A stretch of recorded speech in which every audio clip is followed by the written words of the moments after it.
Dear viewers, welcome back to your favorite YouTube channel, and this is your favorite political analysis segment, The Big Point.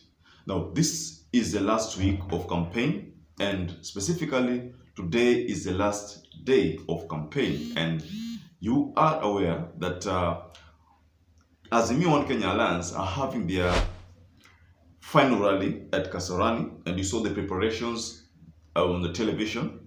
And you heard about the previous interference by Kenya Kwanza and the sports body that is in charge of hiring out these stadiums, whereby when Kenya Kwanza said that they had made the arrangements to use the stadium for their final rally, and you saw everything that happened, but it is alleged that Kenya Kwanza is still planning to hold their rally at Nyayo Stadium, despite the fact that that was quashed some previously. You remember when the sports committee said there would be like peace rallies in that stadium, but then Ruto-led team insisted that they had made reservations for that stadium.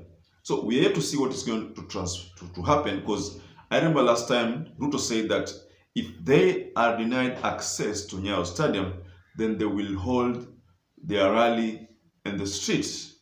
So of course that's not going to happen, because I don't think the police will agree to it, owing to the fact that it might cause chaos, when they hold a rally that is attended by thousands. People come in their numbers, and it's held in the streets, or rather held at the roadside. I don't think it's going to be possible. So we have to see, but I think all indications are that Kenya Kwanza are going to hold their final rally at Nyayo Stadium.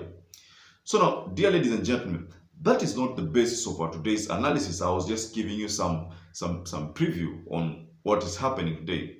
Kenya Kwanza is really suffering. 2017, 2013, there were campaigns, and as usual, it's always the person on the opposition side who complains. The person who makes the loudest noise is most of the time the person who is going to lose. So in 2017, we saw Matiang'i getting involved in campaigns. We even saw William Samoei Ruto on a campaign rally with Matiang'i. But that time, I think ODM and categorically NASA cried foul over the chief issue. Sasa juzi mnasikia wameanza kuleta matatizo ya mambo ya usalama, ati wameenda kotini ati askari wasikuweko siku ya kupiga kura. Mimi nauliza nyinyi watu wa Nyamira, unataka askari waweke usalama siku ya kupiga kura? Na tushamwambia mheshimiwa former prime minister anashindana na Uhuru Kenyatta, awachane na Matiang'i. Ama namna gani? Sisi tunamwambia wale But Ruto did not see that as a problem, so he kept using that tactic. So this campaign has also seen almost a replica of the same event. But Ruto is crying foul over involvement of chiefs. But you saw Matiang'i downplaying the idea and saying that, most of the time, as security organ, they are forced to meet the chiefs. They are forced to meet the DOs. Because the way the government operates is that's according to what Matiang'i said, but I think that is the way they operate. The president comes up with policies, and it's upon the interior cabinet's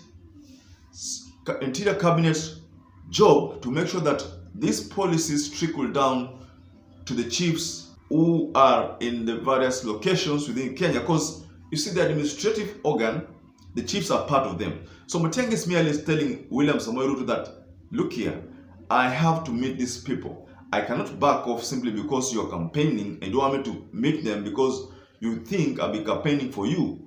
But as an analyst, I think Ruto Ruto has a point, because maybe That is the same strategy that Ruto used in 2017, to use Matiang'i to talk to the chiefs to campaign for Uhuru Muigai Kenyatta. So the question is, why is Ruto so aggrieved now that the same idea that he introduced is being utilized now? I think he should be happy, because is actually the originator of the idea that chiefs can be used to campaign. Personally, I don't think there is anything wrong with that. But I think the tribulations and the problems that have dogged William Samoei Ruto are the reasons why he could not afford to keep quiet but to cry. I think you saw that. And let me share with you a small clip where Ruto cried.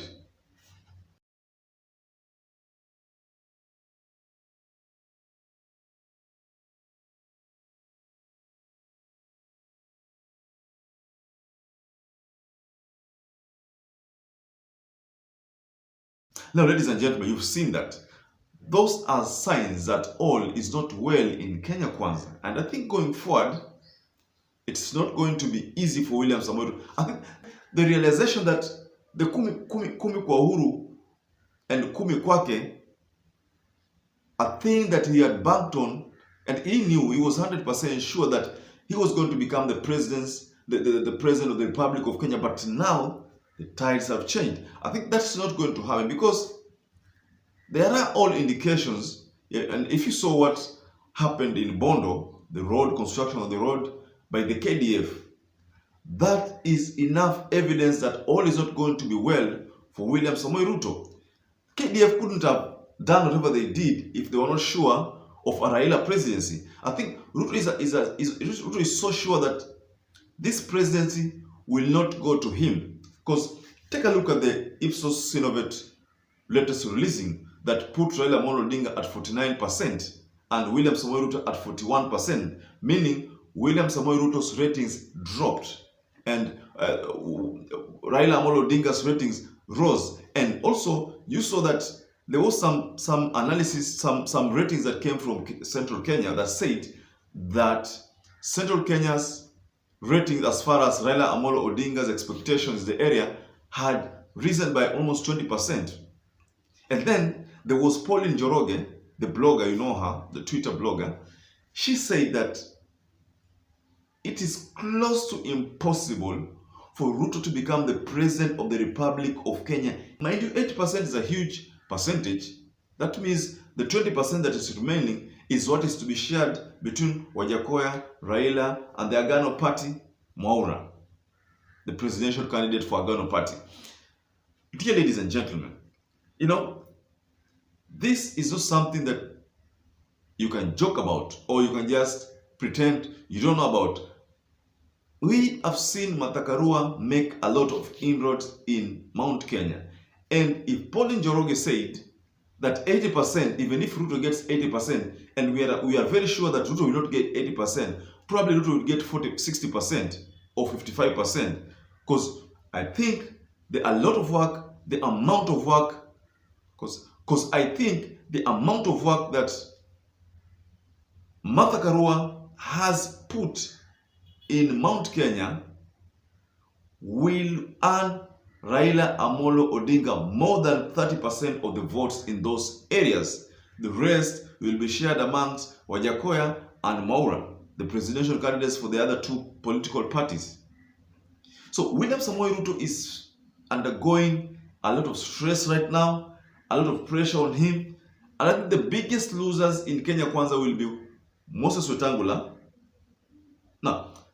and Mudavadi. Those will become the biggest losers. But I know UDA will milk from these campaigns. UDA will gain.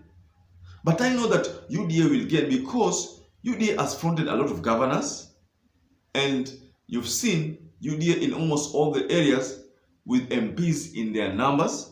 So I think UDA will get a lion's share in the political arena. But the presidency will not go to Kenya Kwanza and in particular UDA. That is something you can take to the bank. I am 100% sure because there are all indications. There was no way that the government would invest in Raila Amollo Odinga and just make Raila Amollo Odinga another opposition leader. It is not going to be possible. And the history of Kenya, there was a time where Papa Franco Atwoli said that in the history of Kenya, a vice president has never become a president. You would rather first become an opposition leader, because he made reference to Uhuru Muigai Kenyatta, saying that Uhuru Muigai Kenyatta at one particular time was an opposition leader before he became the president. So there is no way William Samoei Ruto will become a deputy president for 10 years and then become a president for 10 years. It's not possible in the history of Kenya. So that was what that is what Atwoli said. And the same was seconded by David Murathe. So dear ladies and gentlemen, I'm foreseeing a scenario where the problems in Kenya Kwanza will still escalate. And you know, I said it in the previous analysis that Kenya Kwanza will not hold after election. Of course, these parties will just disintegrate because there is no binding formula. It's unlike Azimio and Kenya Alliance, whereby you cannot withdraw 3 months before, 3 months after. So the 3 months after is enough for the government to be formulated and a plan and everything to be done according to the law. So ladies and gentlemen, allow me to wind up there. But I think you've gotten my point that William Samoei Ruto is an aggrieved person, and going forward, William Samoei Ruto will have to cry and cry and cry. So ladies and gentlemen, perhaps if you're watching our video for the first time and you haven't subscribed, take a moment and subscribe. You can hit the notification bell. You can also give us a comment below the comment section there. And I'd like to say, until we meet again, please take care.